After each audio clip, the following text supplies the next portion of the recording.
Thank you for inviting me. I'm kind of excited to see who's out there, although it's impossible to tell from this video. Um, many of you know I've been an industry analyst in the HR domain for about 20 years. And so I have some perspective on this that I want to share. And then I want to get into some very specifics. By the way, I've probably spent at least half my time for the last 2 months talking to hundreds and hundreds of HR leaders about what's going on in their companies. So we have a whole group of HR companies we call the Big Reset Group. And any of you that are interested in joining that, just contact me and I'll invite you in. But essentially where we are is up until January, as most of you may remember, although it seems like a long time ago, we were on an 11-year economic cycle that seemed to have no end. And we were talking about, the future of work and AI and the fourth industrial revolution. And it was very hard to hire people. So we were building all these new training programs to build digital skills. And we were going through digital transformation and improving talent mobility, working on learning in the flow of work, developing programs around employee experience, on and on and on. But I had a sense personally, having been through 3 recessions in my career, that we were nearing the peak of something. The traffic on the Bay Bridge was worse than I'd ever seen it. The housing costs in the San Francisco Bay Area were exorbitant. People were complaining about not being able to keep up with their rent payments. And of course, this is what happened. We had a total surprise. Nobody expected it to be a pandemic. I sort of anticipated some sort of an economic shock, but certainly not this. And we have been coming to grips with this as a global economy day by day. And every day we're realizing that this is not a black swan event. This is a reset of a whole bunch of things. And in this particular economic cycle, unlike the 2008 one, which was led by bankers and led out by bankers, this one is being led by HR. HR, facilities, IT are coming together to figure out what to do in the business community. And as I'll talk to you about in a minute, this is not just a problem of the COVID crisis and how do we respond. This is a forced business transformation that every one of your companies are going through. And I know this because of all of the companies I've been talking to, and I'm hearing about it and trying to keep as many people up to date on it as I can. So one of the things we've done in our group is we've started a pulse survey, and we get about 400 or 500 companies a week, and we're surveying what's on people's minds. And as of the first 2 weeks of April, so this will be published again this week, it turns out that job security and income security is a bigger issue than health. And, you look at these protests that are going on in places like Michigan about closing down and opening up the economy. It's not that people don't want to be healthy. Is they're really worried about their financial lives. They're worried about their careers. They're worrying about their mortgages. And of course, we've now injected in the United States $3 trillion into the economy. But ultimately, that will really have very little impact until we as employers and you as employers are able to reorganize your companies to adapt to the new jobs that are needed. And a lot of you are doing that. I also wanted to point out how important personal things have become to people. Homeschooling, families, personal relationships, social isolation, well-being are now human issues on the minds of every employee, which has changed HR significantly because those kinds of topics, to me, were very interesting optional programs that companies were doing to improve engagement. Now they're in the center of the employee experience. And so HR departments have been reacting very, very quickly. In fact, I've been just incredibly impressed how quickly companies are responding to this. And I'm going to talk about that when I talk about resilience in a minute. Companies, when you survey HR professionals, they're very optimistic about how positive remote work has been. When you survey employees, actually, it's very different. About 2/3 of employees feel like it's been overwhelming to them. In fact, I'm going to write something in the next couple of days on this, but there's some new research that just came out from MetLife yesterday. And essentially, the number one thing that the employees are struggling with is they are tired. They are spending many, many hours dealing with work, home, family, kids, health, many, many things in our lives have changed. So that's a big issue. And then, of course, operating in a remote way. And we're reaching the point pretty soon. And then communications. And let me just show you this data. Most of you probably know this, but we've gone into massive transparency in companies now, huge amounts of communications, emails from the CEO, open conversations and discussions, surveys, lots and lots of things that we've really ramped up, many of which we're slowly building in the employee experience initiatives in companies, but now they've become urgently important. And I'll give you some context for that. What has been challenging for companies is not responsiveness, but coordination. And this gets to an issue I want to spend a couple of minutes on that's become a big topic for me in the way we think about HR. HR, there's a lot of different ways to think about HR, but we're now in a new mode. And let me give you just a couple minutes of thoughts on that. This is a chart from the US military, and we're basically fighting a war right now. We're fighting a war against an enemy that is very, very sneaky and very, very smart. And the enemy goes in a lot of different directions in a lot of different ways that we don't understand. And it's very similar to the asymmetric warfare that the military has been talking about. And essentially, many reports have been written by the military on the way to respond to violent, frequent, asymmetric attacks. And what's basically happening in business is we are going through the same thing. And I believe, and no one's been able to argue with me that this is not true, that we are going to have more black swan disruptions more frequently. And we actually are having them more frequently than you realize. In my life, I've been through a fire, earthquake, a couple of recessions, 9/11. We've had our power off for half the summer this summer. I won't go through all the specific things in my life. Wells Fargo's had a financial crisis in their company. Boeing's had a crisis in their company. A lot of companies have had cybersecurity attacks. We had Brexit, and now we have the pandemic. And these are the pandemic is the biggest one probably in our adult careers. But even Bill Gates over the weekend said this pandemic is a warm up for the next one. These may be actually not as infrequent as you think, because actually the COVID coronavirus actually has many strains. I don't know if you know this, but there's different strains of coronavirus that could come out of this pandemic later. So we need to be ready for this on an ongoing basis. And what the military has basically found, well, first of all, this gets to the issue of how we organize HR. And having spent a lot of time in consulting, we've spent a lot of time talking about how to make our HR responsive and efficient and set up service delivery centers and reduce the cost and create self-service and get rid of the business partners so that people can operate independently. Well, that kind of doesn't really get us to where we want to be now. Now we need to rethink the operating model a little bit more. And so let me give you a couple thoughts on that. The military has figured this out in quite detail. And what the military has learned is that to be responsive in a world of rapid asymmetric change, you need to have what they call a socio-technical system.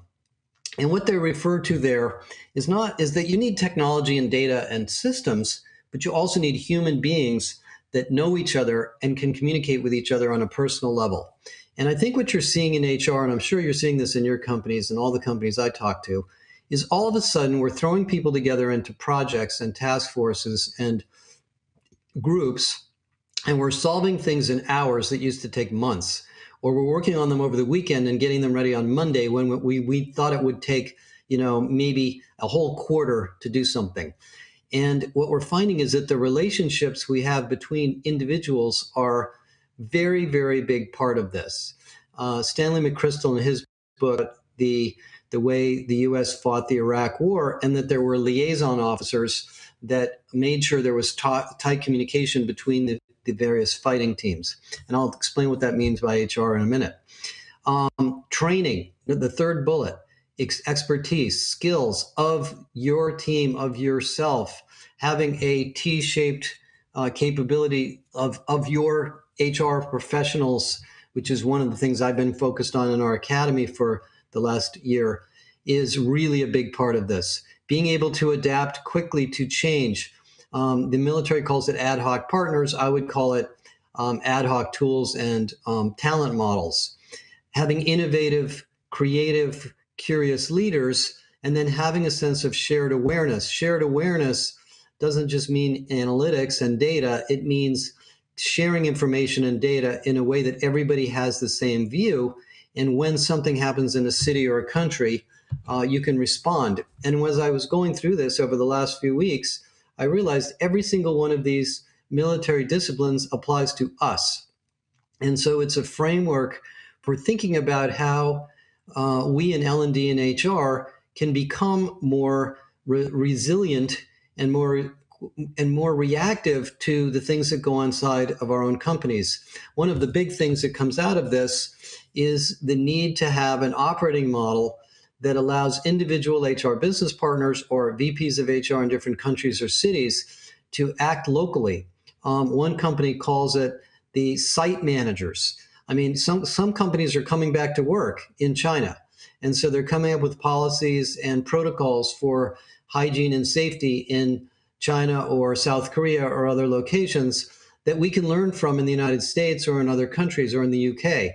That has to be part of the operating model, is allowing those kinds of things to happen in a coordinated way.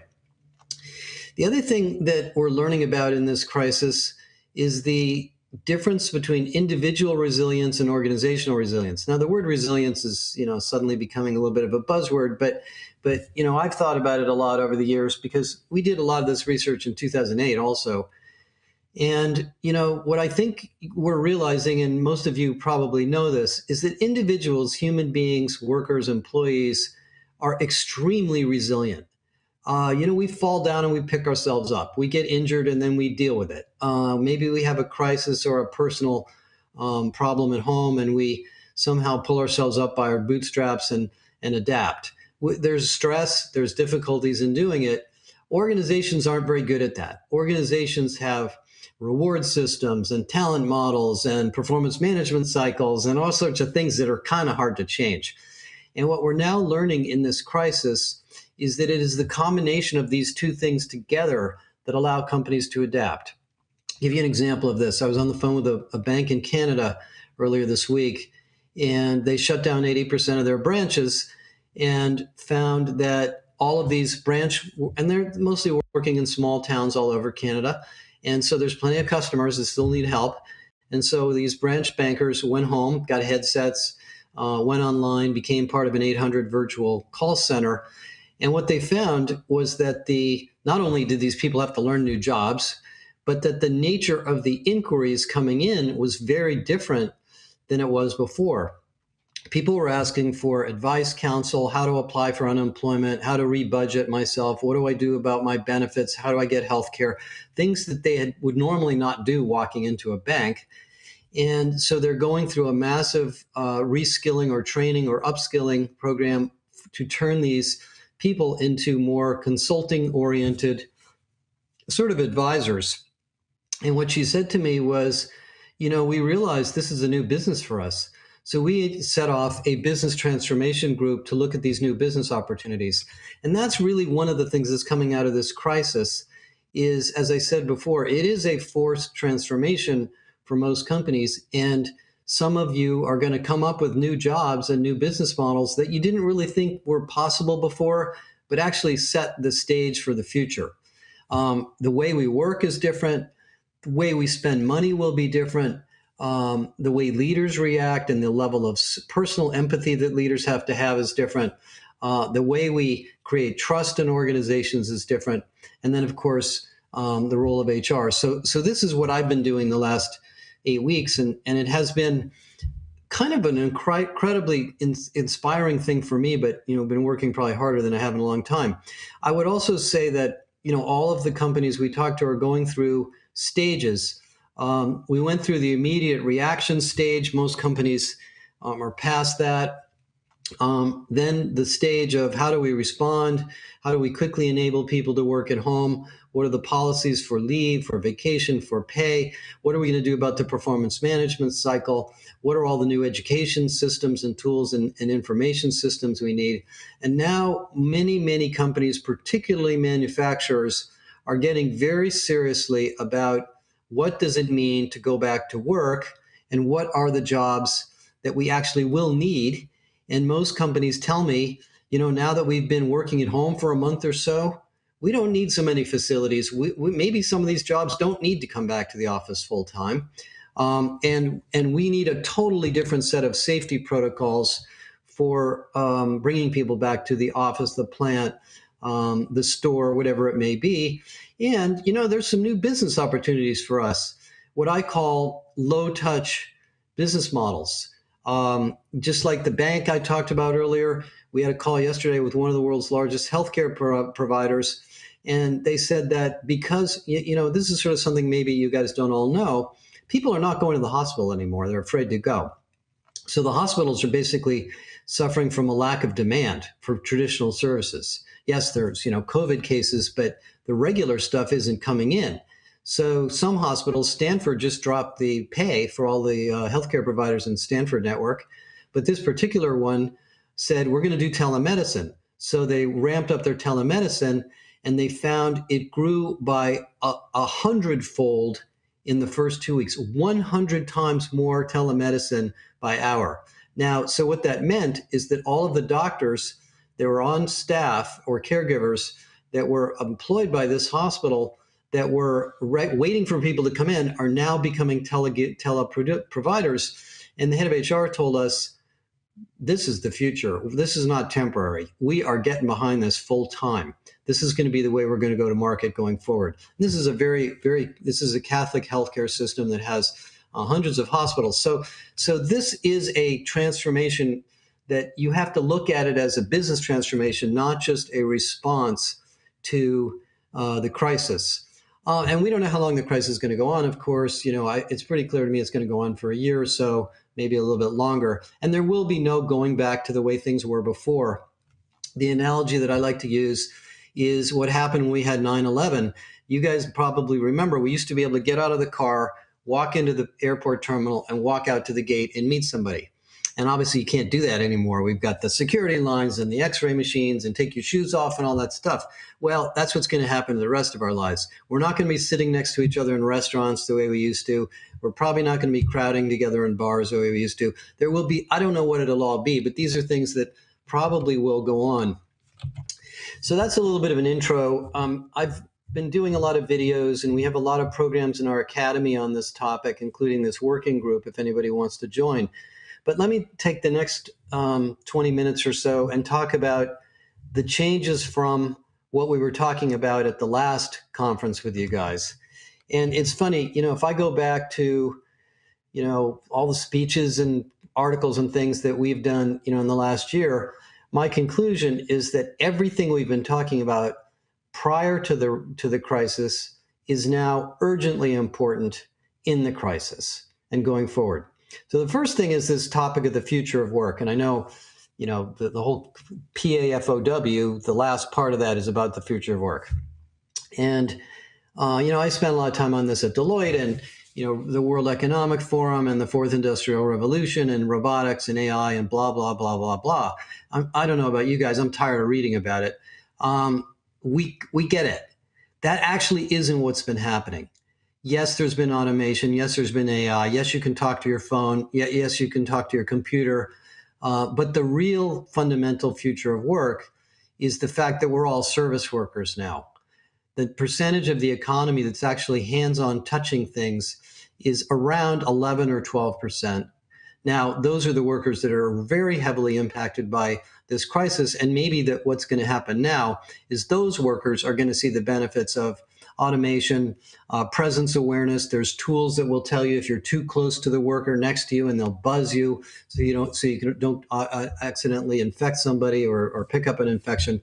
And so this enormous growth in the role of services in business, to me, is really one of the bigger themes of the future of work. And that when you do that, the human part of work, the human issues, the skills, the capabilities, the sense of safety, the sense of connection are really the core of what you have as a company. Those things are your assets. Yes, it's your brand and your systems and your products, but these human things are very important.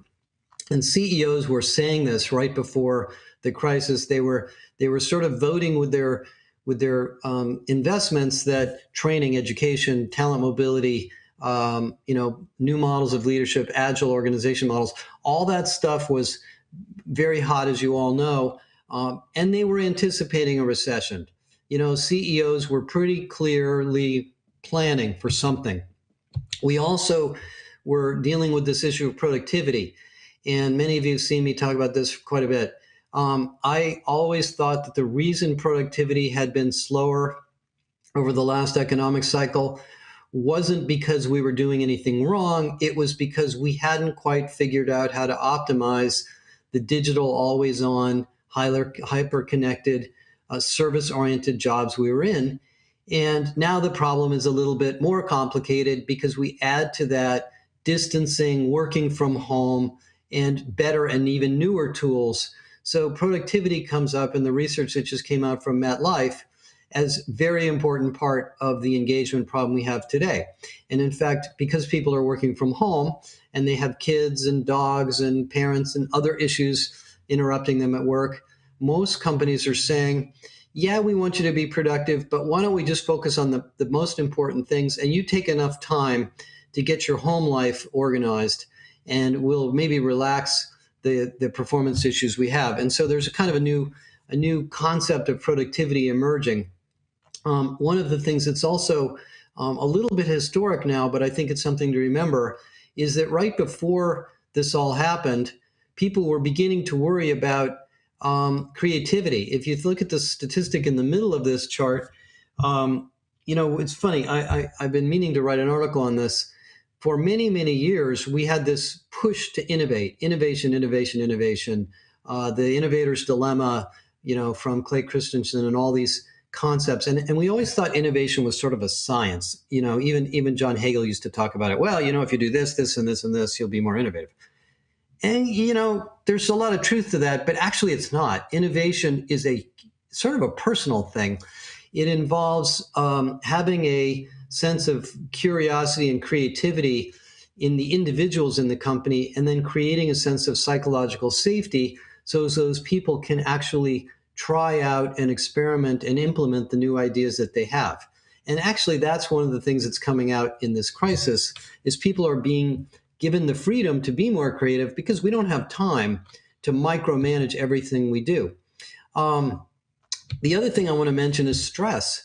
Right before the crisis, there was a lot of research, and I used to talk about this quite a bit, that the biggest theme of the workforce is anxiety, and it was anxiety about income, keeping up with inflation and the cost of living and training and skills and all the reskilling. It was also essentially a problem that the younger workers, people in their 20s and 30s, were saying, there's just too much going on and I don't know what's happening to my career. This is from November of last year, so it's a little bit old, but it's actually not that old. It's just, a little bit of a different situation. But this is a big deal with young people. And so what the research now on the COVID crisis is showing is that the population of the workforce that's actually under the most stress is the younger people who haven't been through this before. I mean, I've been through 3 or 4 of these, so I'm a little bit familiar with the situation, but they have a career they're trying to figure out what to do. Some of them are not married. Maybe they don't have a boyfriend or a girlfriend and they can't go out and meet anybody anymore. They're locked at home with some roommates, or maybe they moved back in with their parents. So this is a particularly big issue that we're dealing with. And then there's the issue of what do we do about layoffs? And I just want to spend a brief minute on that. This is not the first time this has happened. There have been many, many studies of this. And what they all show is that laying people off is a very destructive thing to do for companies. There are times when you have to do it, but I think this is why so many companies are going through furloughs and other pay reduction programs. 2 things that happen during layoffs. Number one, there's survivor syndrome, so that the people that remain in the company tend to lose roughly 20% of their productivity, worrying about whether they're going to be left. and what's happening to the company. And then there's this issue that the people you lay off have a very damaged impression of your company. And I talked with some aerospace HR people who said that in the aerospace industry, where there's a lot of cycle of layoffs, they've found that roughly 20 to 25% of the people that are laid off say to the companies, I will never work for you again, ever. And that is not a good thing if you're a consumer packaged goods company or a retail company, or you may need to hire people back quickly. So that's also critical. Second topic I want to briefly touch about is management. I will get into analytics and tech in a minute. We've been through a long history of philosophies of management. This chart's actually from a couple months ago, but it makes more sense now than ever that in a philosophical world where every human life it feels threatened, if you don't create a sense of trust in your workforce, it really doesn't matter what you do. And let me take a minute on the word trust. I remember doing a big session with a long time ago, 3 or 4 years ago, with IKEA and a few other companies talking about citizenship. And if you look at the research on trust, and I particularly like the way Edelman describes it, trust is really 3 things. It's ethics, it's being fair and honest, which, we all know that's important. It's competence, it's doing things well. And the example I would give there is when you watch the presidential press conferences in the United States every day, do you sense trust? I don't. I don't sense that they're really competent half the time. They're saying the right words, but are they doing the right things? So we have to do things very carefully to create a sense of trust. We have to make sure the workplace is hygienic and safe and that the policies are truly working. And the third part of trust is listening. It's voice. It's paying attention. It's hearing people. It's what we call, part of the employee experience. And I think we're in an era of management where we have to really move to the right and think about all the things we do in the HR side in terms of optimizing teams, paying people based on collective value, getting a sense of trust into the organization, and creating a leadership model that reinforces this. One of the calls we've been on, I've been on calls, kind of constantly, was a bunch of heads of leadership development. And most of them reinforced that, they're really taking their old leadership models and they're scratching off a bunch of stuff and they're scratching in a bunch of stuff. These themes of listening and providing clarity to people, especially when they're working from home, is a little bit of a change in the way we think about leaders. And I think the crisis is accelerating something that I certainly have always been pushing people towards, which is to have a more individual and human-centric model of leadership. And a lot of you guys are obviously a big part of that. Another thing that's happened as part of the crisis is this whole topic of career management, which has been going on now for a couple of years, has really, really accelerated because people are changing jobs so quickly. This idea that, the career system of today is a matching game, and it's a ongoing real-time matching game. And as Accenture's built a network of companies that are trying to swap people between jobs and roles. Eightfold has just launched a talent network to allow people in the food service industry to find new jobs in peer companies. And of course, inside companies, we were doing a lot of work right before this to build talent marketplaces and talent networks to allow people to find internal positions and gig work more quickly. I actually think the crisis is going to accelerate this too. We've been talking about it. We've been building products for it. We've been selling tools. Now we're going to do it. And there's a lot of detail behind what do you do with your job architecture? What does the skills cloud look like and so forth? I won't bother with all that detail right now. But this is another thing that's really become big and I think going to become heavily accelerated as a part of this crisis that we're going through. Then there's the issue of the employee experience. Let me take just a few minutes on that.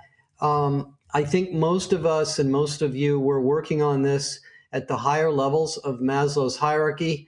We were looking at moments that matter. We were looking at, maybe busting bureaucracy, simplifying work processes, onboarding programs, employee transition programs. Now we need to look at the bottom half of the employee experience. a sense of safety. You know, one of the things that comes up in a lot of the conversations I've been having with companies about returning to work is people don't feel safe coming back to work. And so, you know, we're actually in a situation where most of the companies that are reopening various offices and plants are saying to their workers, it's optional if you come, because we need to earn your trust that the workplace will be safe. So the nice thing about employee experience tools and approaches that we've been going through the last couple of years is all the things we've been doing, setting up listening tools, segmenting the workforce, doing a better job of understanding the different moments that matter and transition periods, is set us up for where we are now. And most of you are probably finding that the effort you put into employee experience and the tools you bought are instantly useful in this kind of a situation. The other thing that's, I think, changed about employee experience is I do think HR, one of the ways to think about HR now is you're all product managers. And if you're building something, an onboarding program or a communication program or a back to work program or a work at home program or whatever, and the customers aren't buying it, it's not their fault, it's your fault. If it isn't working for them, then you shouldn't be doing it. And that was the other thing we learned from employee experience, is that we are here to develop solutions that people adapt and adopt. If they don't like it, if it doesn't work, you better fix it. And that's been a big theme of employee experience too. You know, benefits is huge. And, you know, when I was on the phone with MetLife yesterday and we're talking to a bunch of their salespeople, you know, it used to be not that long ago that benefits was a, you know, a sort of a comp and ben part of HR that was something that we bought money on to reduce insurance costs. Now it's actually essential to giving people a sense of productivity and safety at work. And so we've moved we're moving up this, you know, this concept here and up and to the right very, very quickly. Most of you know this. Give you a sense of, you know, one example of this.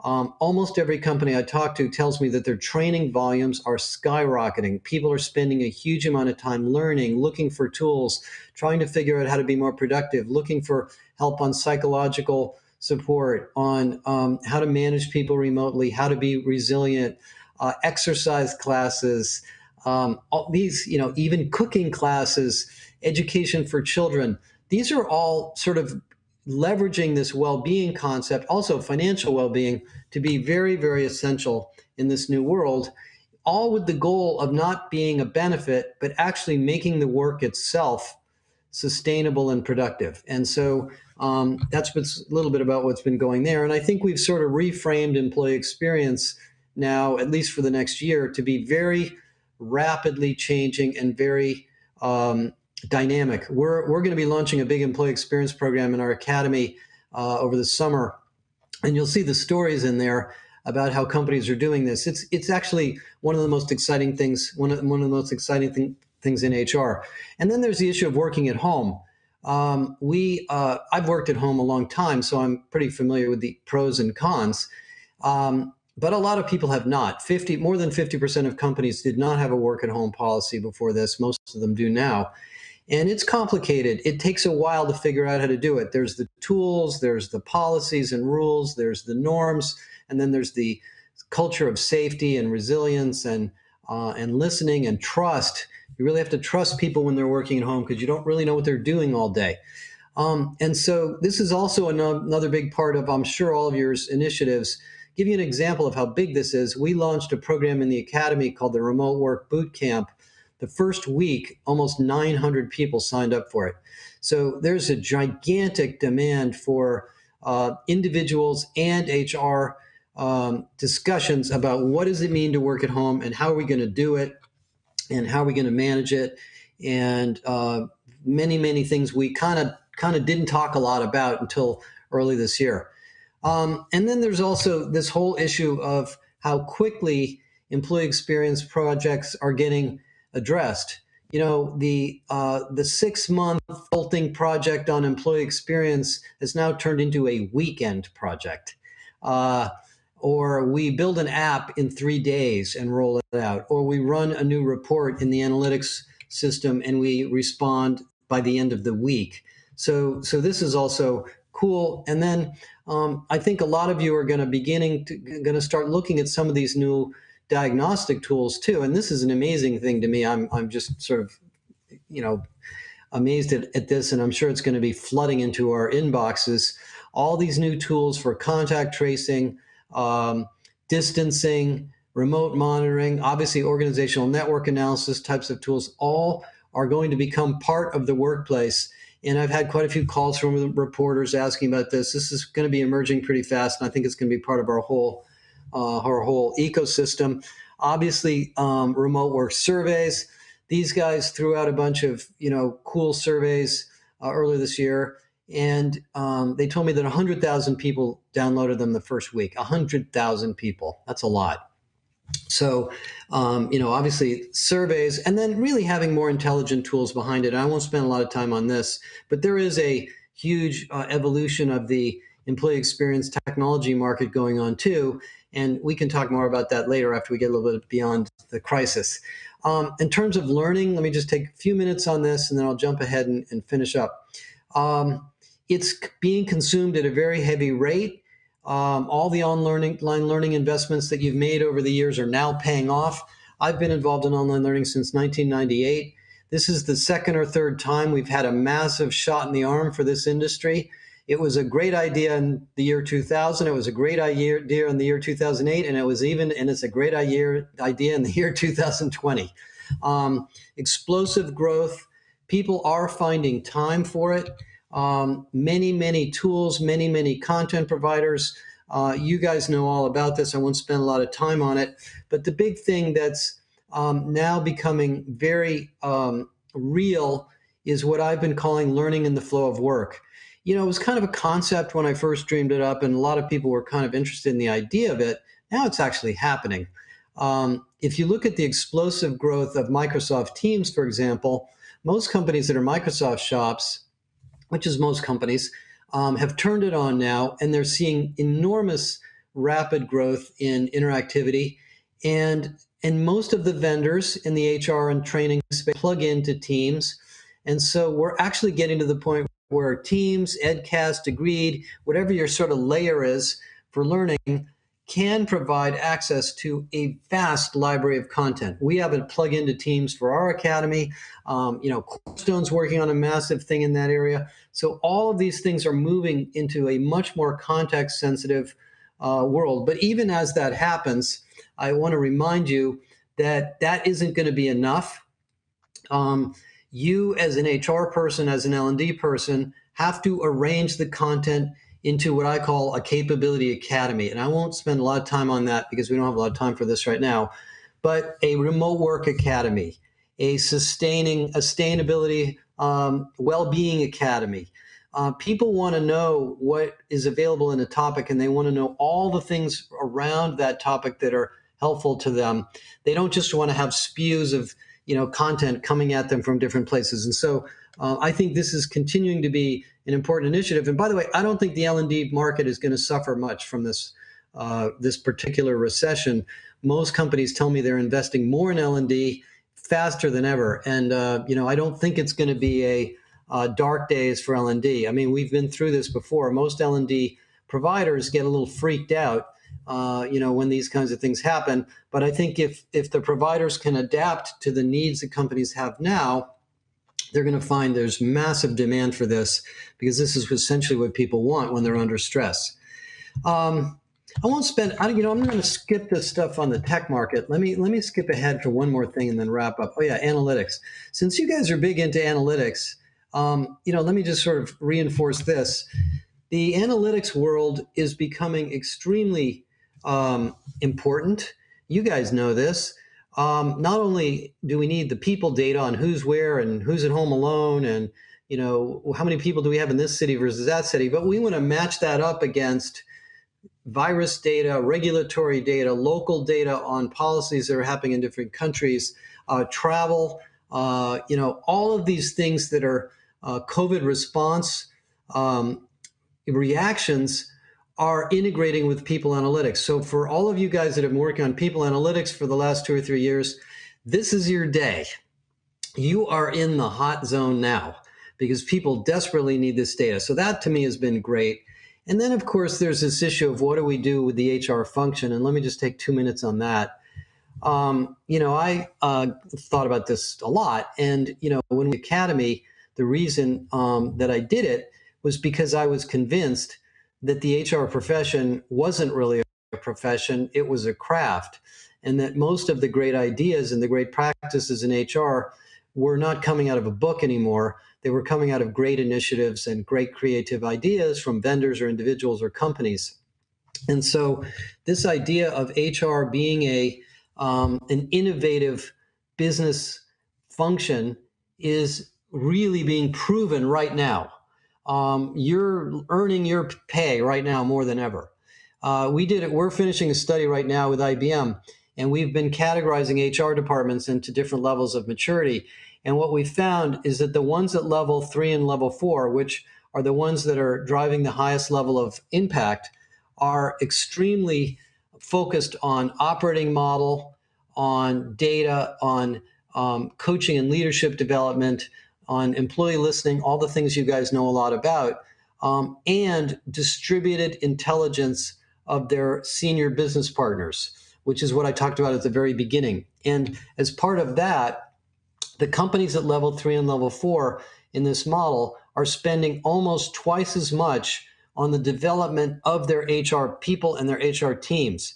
So I'm going to get on a crusade about this for the rest of my career, that we are really some of the most important people in companies too. We're not just an administrative bureaucracy, which some people think. I had a conversation yesterday with somebody asking me if we should get rid of the HR department, which just blew my mind. And so developing ourselves, having job rotation, having things like academies, is a very clear differentiator, especially now. And then, of course, learning how to use that information to build things faster. Let me conclude with sort of one more thought. Every conversation I've had with every company about the crisis, they say things like, we did something in a day that we thought would have taken us a month, or we did something in a week that we thought would have taken a year. Well, I think you've got to scratch your head and say, why did it take a year before? Maybe we should all use this as the greatest learning experience of our lives, and let's make sure we maintain it going forward. Let's make sure we have an operating model that empowers people to make decisions locally and coordinate them centrally. Let's make sure we're building a set of capabilities inside of HR, which is extensive and complete, and not just narrow, but actually horizontal, which is part of the needs of us in HR. And let's make sure we have a culture of trust, because as many of you have seen this kind of data before, right now, I think in this particular situation, trust, is probably the biggest thing that we have. So anyway, that's kind of it, Al. I don't know if I went over or under. I'm not sure how much time I spent, but you guys got me started and I kind of can't stop. So you keep going. So no, we have plenty of time. So we can go a little bit past the top of the hour. And if you're all right with it, at that time, we can bring David Green and he'll provide a European perspective. But next 15 minutes, I'd just like to go in on a couple of themes that were really resonating with me, not only in what you just shared, but in your recent articles. And I'm actually going to go back in time because it has to be a few years ago, and you've been talking about it for a while, is the need for new management models. We have been in this archaic function first approach for a long time. You've been talking about it. McKinsey, Mercer, on down the line have been talking about it. Now we have this huge disruption. All these task forces have been spun up. And to your point, people analytics has elevated in many cases to provide insight into the worker experience, what's happening with remote work and home life. And so, in terms of the management models, do you think what's emerging with these task forces is going to be sustainable? Is it going to represent a new way of thinking about work design and how AI and automation and digitization are all going to come together? Yeah, I do. I think, for me as an analyst or a consultant or wherever I am, I've had the luxury of reinforcing to every company I talk to that, in a sense, in a world where 80 to 90% of the work is service related, empowering individuals to be their best is basically the business you're in, and aligning that towards your financial and operating goals. And companies have varying different times they're interested in that topic or not interested in it, depending on what's going on inside of their companies. Right now, we're getting a big injection of reality that is what people need. So, the companies that have performance management, I've had a lot of conversations about performance management, for example. Should we pay our bonus? Should we hold people accountable for their goals? Of course not. I mean, everything just changed. What are you telling people if you hold them accountable for a goal that was set last November and the entire world just changed and every part of your business has changed? And people are very willing to have that conversation now. They're willing to throw away what isn't working. And then when we come out of this, they're going to remember that. Now, we'll go back to, at the peak of an economic cycle, which is where we were right at the end of last year. People are not very focused on individual employees. They're focused on money and numbers and the stock market and hiring and beating our competition. And there's this rat race effect that happens. We're getting past that again. We're coming back down to earth. So I think we're going to go back to a much more human model of management for a while. But I'm not saying it's going to last forever. There'll be another one of these curves, and we'll go back up this again. Yeah. Well, I hope at least for Al, here's just one more point on that. The Business Roundtable, big shenanigans on responsibility and stakeholder value and being good to society and all that.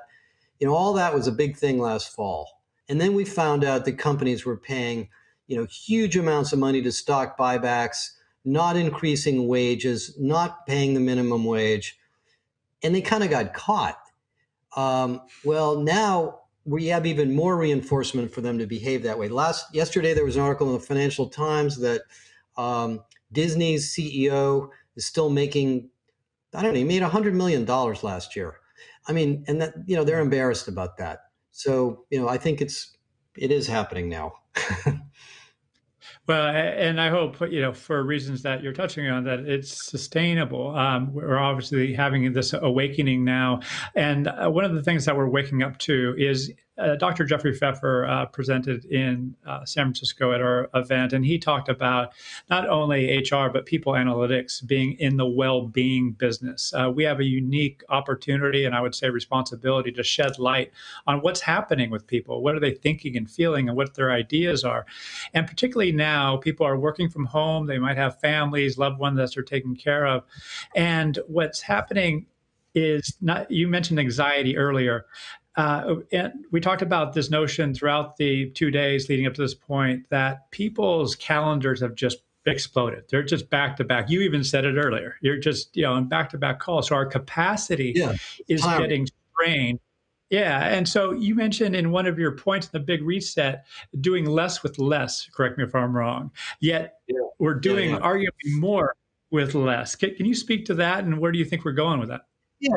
This is one of the hardest things about being a leader or a manager, is figuring out what not to do. It's very easy to say, let's do this, let's do this, let's do this. This is a good idea. This is a good idea. And then everybody goes nuts and they just pull their hair out and can't do anything. One of the luxuries we now have in this kind of a crisis is saying, skip that. We're not doing it. Put that project on hold. We're not doing that right now. We don't have the money. We don't have the time. We have a sense of clarity in most companies of what are the few things that are the most important.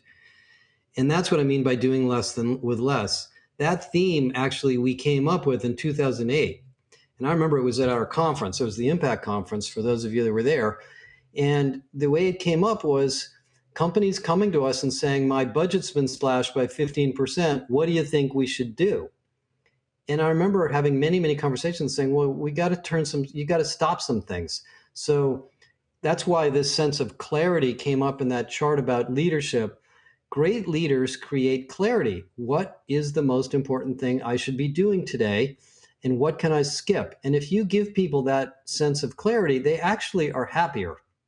So that has to be one of the themes in companies for the next couple of months, maybe for the next year. And I think that's happening. I think the clarity of health and safety is helping to do that.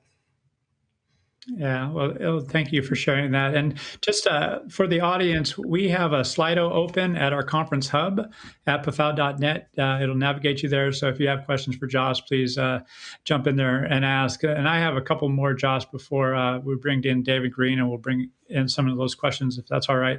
The question Sure. is that we have, and you, again, referred to it, these apps popping up that are asking us for data on how we're feeling, whether or not any family members have caught COVID-19. And as you well know, in China, they have very stringent regulations that are driven by data. They have a personal score on whether or not, they are free or been exposed to the virus. So where we're heading is to this very ethical dilemma.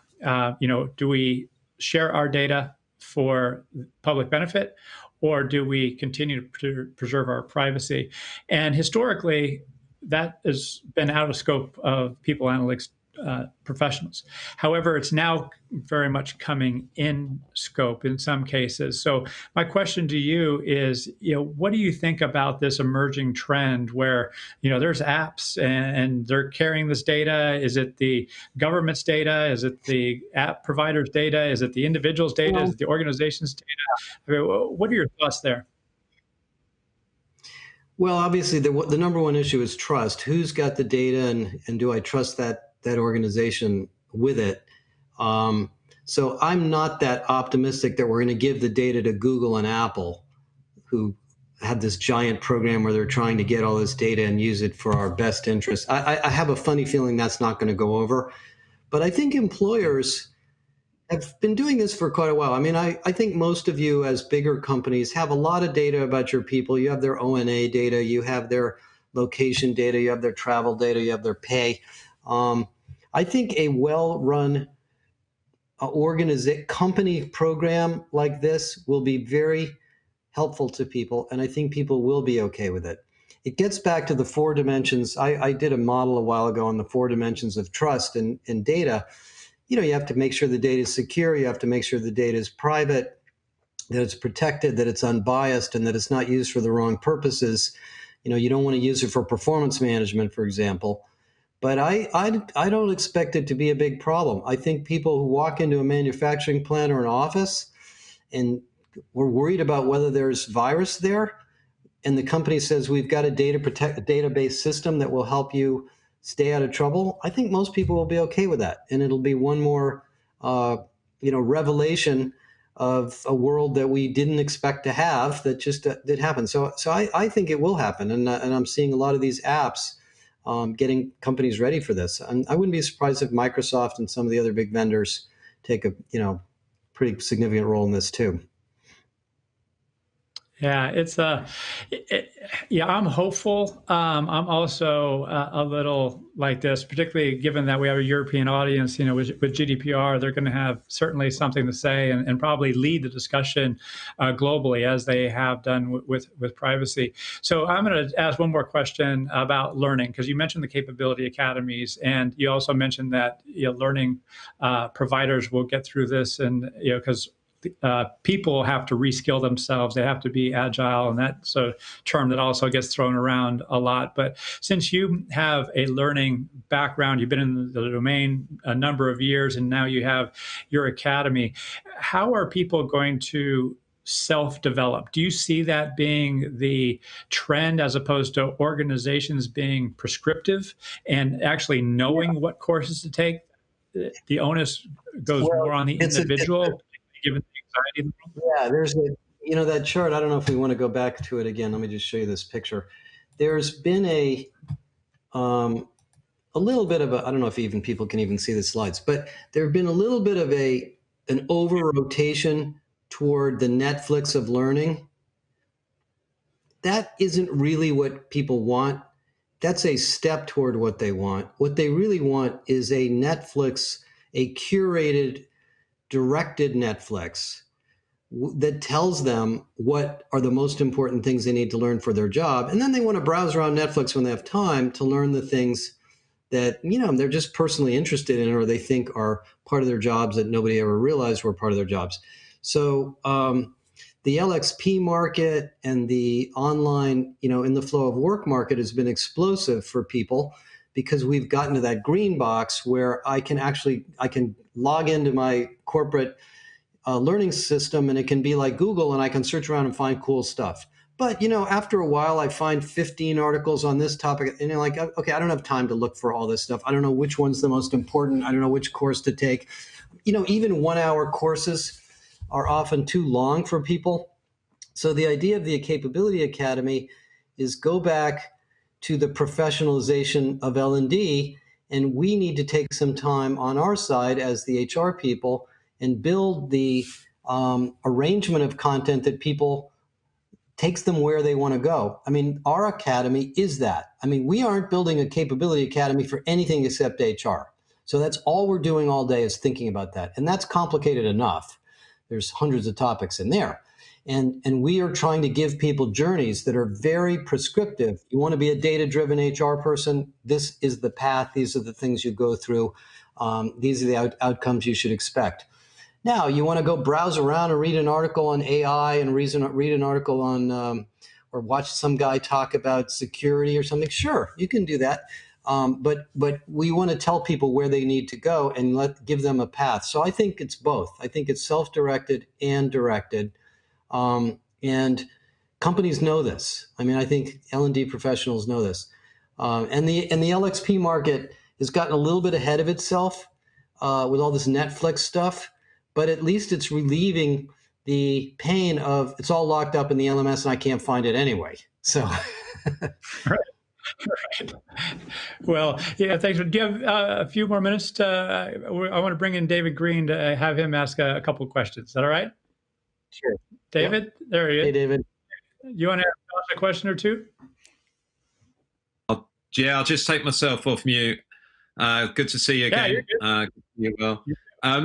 One question is it's an observation and a question, I suppose, in the two. There's kind of a study waiting to be written about this crisis around companies that are taking a people-first approach versus those that are taking an economic first approach. You talked about the Adamsen Trust Barometer, and if there's a way to measure companies on their ethical approach, their level of competence, the fact that they listen, it'll be interesting to see if those that are putting people first actually are the ones that recover quicker and ultimately are more successful. I think there's definitely a study waiting to be done there. No, I would agree. I mean, I probably see a very biased sample because I talk to mostly HR people. I've seen a pretty consistent realization that people first is the only way out of this. Even in, hospitality and retail and even airlines. I mean, I talked to Delta Airlines last week. They're very concerned about, because the other thing that companies are thinking about is what's the recovery going to look like? How are we going to, most business people think about the economic cycle, not just the current situation. So they're thinking, okay, well, we shut down all our stores. Maybe we need to get into the delivery business. Maybe we need to get into this business. Maybe we need to get into that business. And so they're already thinking about workforce transformation. So transformation and mobility and health and safety are all kind of wrapped into one big package right now. But I'm sure somebody will do that study. David, it'll be good to read it. It'll be fun to read it. I don't think I'll do it, but somebody will. David's raising his hand. You got a project, David. Hey, I'll jump in here, Josh. Given the political climate, and not to go into the specifics of how we feel about particular, because I know we're thinking the same thing based on your initial comment that the current here in the United States not inspiring a lot of trust. We do have this optimization challenge. People want to get back to work. The economy is suffering, yet we also have this health challenge. And what's going to inform that are data, our insights. And without that, we're flying blind in many respects. So to get this data, we have to create it. It's new. And we have to put it in new systems, new technologies. So my question is, quite simple. I wish we were a simple answer, but it's where do you see this trend going? Do you see us providing more data to organizations, to others, and us as individuals are just going to have to be more comfortable with it? Yeah, I think the political system, just because of the nature of politics, has a hard time operating as one of these distributed, coordinated networks like I talked about. But I think companies can. Most companies that I talk to are pretty smart, and they figure this out pretty fast, and they can set up data systems that are pretty effective at monitoring and predicting to some degree what's going on inside of their company. And you guys you saw a couple of slides I showed you from Nokia, and there's a lot of others like that out there. So I think, I'm sort of a big business guy. I'm a little bit less impressed with politics, frankly. I think the big companies are going to do this well, and I have very little confidence that the political system will. But, time will tell. We'll live through this, and, different states will do different. I mean, in California, for example, California, Washington, Oregon are all ganging up together to try to come up with better policies and data on this. But I do think a big company can do it. And any one of you that work for a big company, I think you should have the aspirations of having a real-time diagnostic system on safety, health, infections, social distancing. I mean, that data is not that hard to get inside of a company where you have great IT systems. And I would not be surprised if a year or two from now that becomes a critical data capability that a lot of companies have. And then we can decide how much of that gets lent out or adopted by the public sector. It's just like the TSA. I think it's the TSA. We never thought we were going to get tracked every time we got on an airplane and every time we had to go through the X-ray detector. But, that eventually 10 years or so, 20 years later, did kind of happen. Yeah, it did. It did. We'll give David a question, and then I'll ask the last one and let you get on with your morning. Is that all right?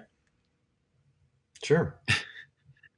Just interested, Josh, with the companies you're speaking to around the kind of return, I won't call it return to work because I think we're all working harder, but the return to the office type thing, and some of the big global organizations, because obviously they've got to really think of a myriad of different things around this. A location, depending on where the virus is in certain cities, states, and countries, but also around who comes back into the office and when.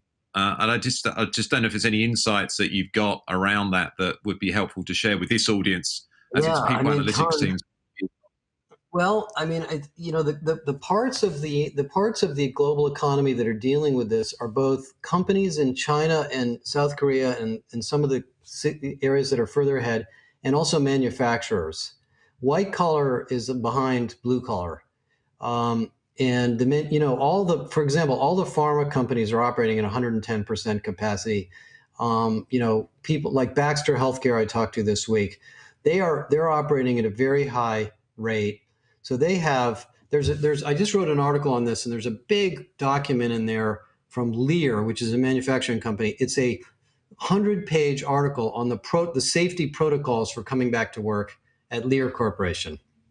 And it's got all sorts of details about how many people can go into the bathroom and how do you check in at the front desk and the A shift versus the B shift, how the desks will be set apart, what's going to happen in the lunchroom, how are we going to serve food.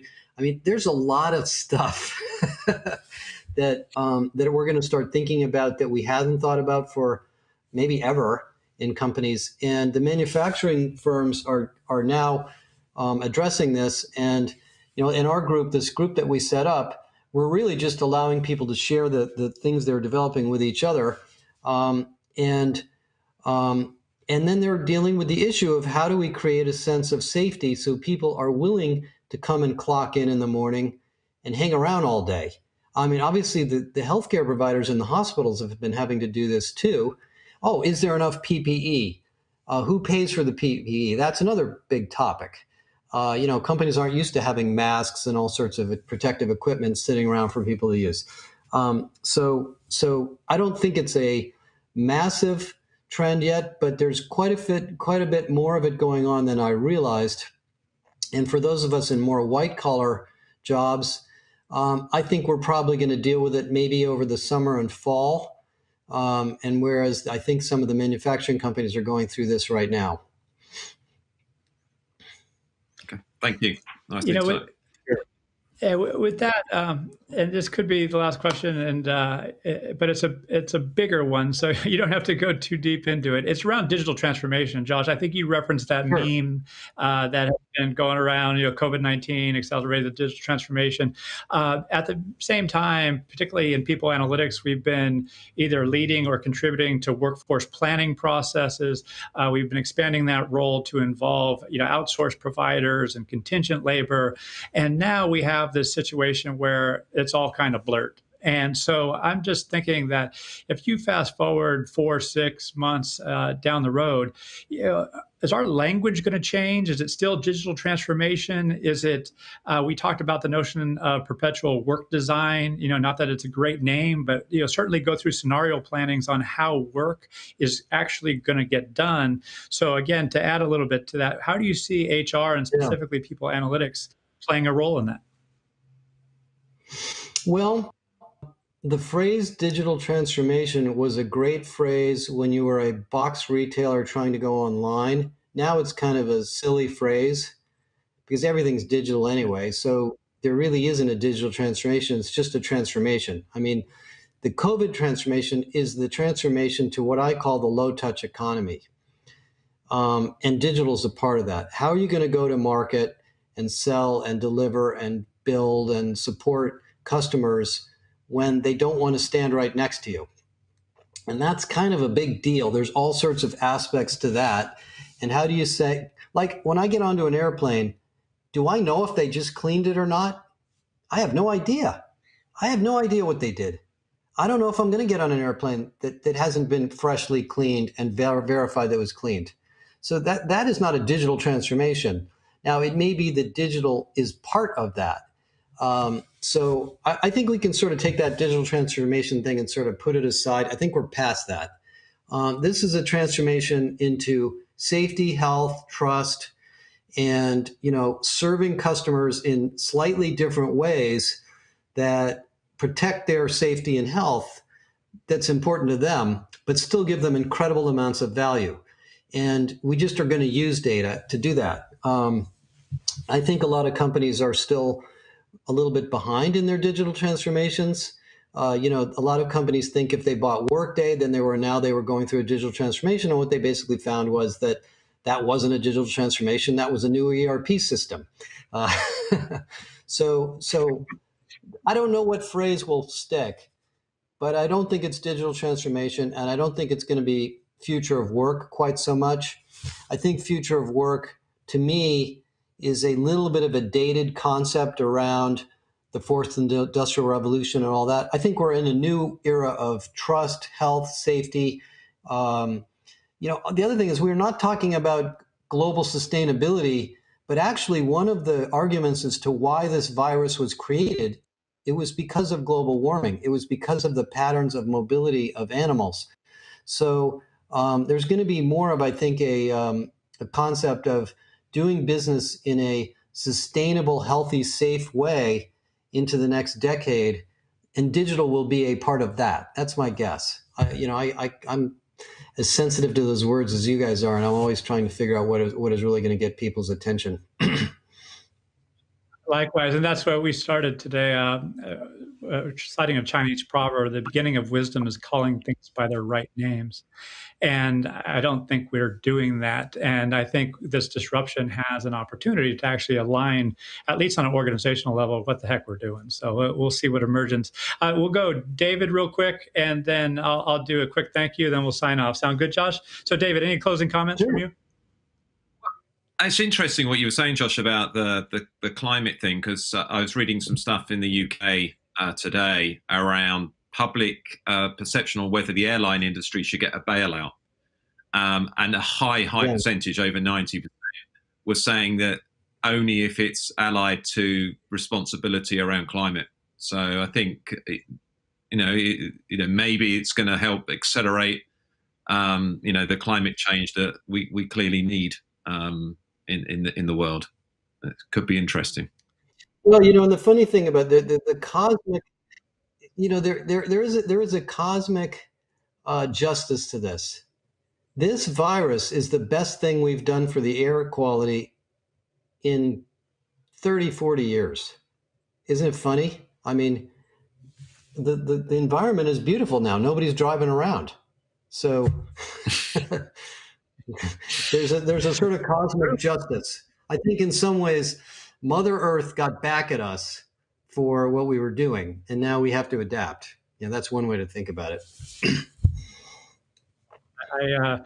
I agree. There's a very profound video with music around from New Zealand, actually talking about the earth breathing right now, to echo your sentiment right there. And what I'm going to do is take a breath as we wrap up day 2, and it couldn't have ended any better than having you, Josh, get up early. It sounds like your walks are even more fulfilling and getting even fresher air given that situation. So yeah, I really do appreciate not only you being here today, but doing what you do. Again, it's an important voice. It's an important narrative that needs to be heard. So thank you very much. Thank you, Al and David, for inviting me. I really appreciate it.